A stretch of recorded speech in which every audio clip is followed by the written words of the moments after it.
Hello, I'm Suzie Allkins and I'm here today to talk to you about the wonderful book which is Gangsta Granny.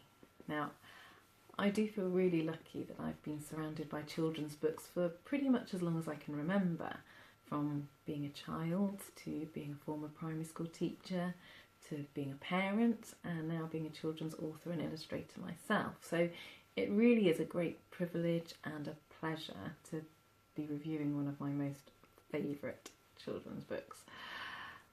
Now, Gangsta Granny, it's a beautifully and cleverly written book which invites the reader into a story of the wonderfully absurd and the hilarious, giving us lots of giggles and laughter along the way, but it also has a tenderness and a reality to it as well.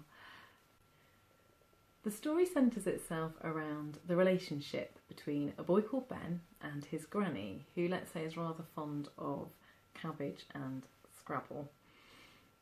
Ben finds himself being dropped at his granny's house every Friday night while his parents are off to indulge in their obsession with ballroom dancing.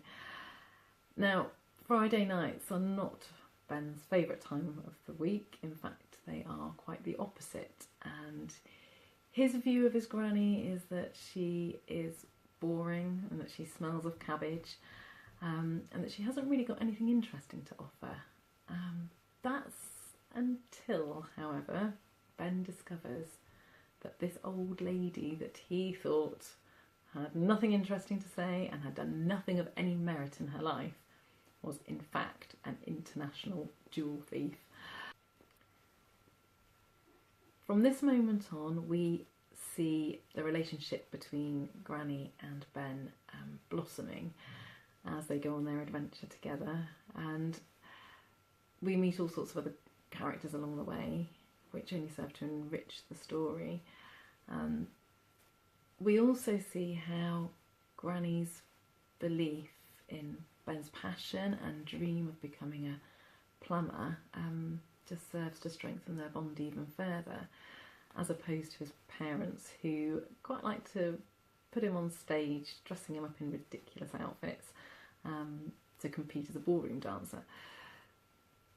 So I don't want to say too much more about what happens in the story, simply because I don't want to take away the anticipation for those people that haven't read it yet. However, what I would like to say about it is that when I first picked this book up, I had expectations of it in terms of I expected it to have an entertaining story, I expected it to be quite hilarious and silly and have loads of laugh out loud moments all the way through it, and it certainly met all of that criteria tenfold, and I mean I laughed and I laughed loudly. Wonderful story. What I didn't expect was that running parallel to the hilarity was actually a really thought-provoking and emotional message. Throughout the story, and particularly towards the latter part of it, the benefits of the elderly and the young coming together are very clear to see. I think what David Walliams has done in his extremely skilled writing has made us think a little bit more about how we should value those around us and how we show that we value them and the importance of that. I think the notion of making the most of our time, whether that be with people around us or whether that be following a dream, is also explored.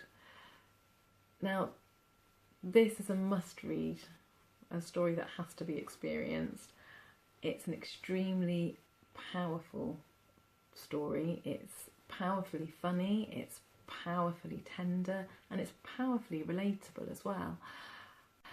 I don't think I've ever picked up a book before that has made me have heartfelt tears running down my cheek whilst laughing out loud at the same time.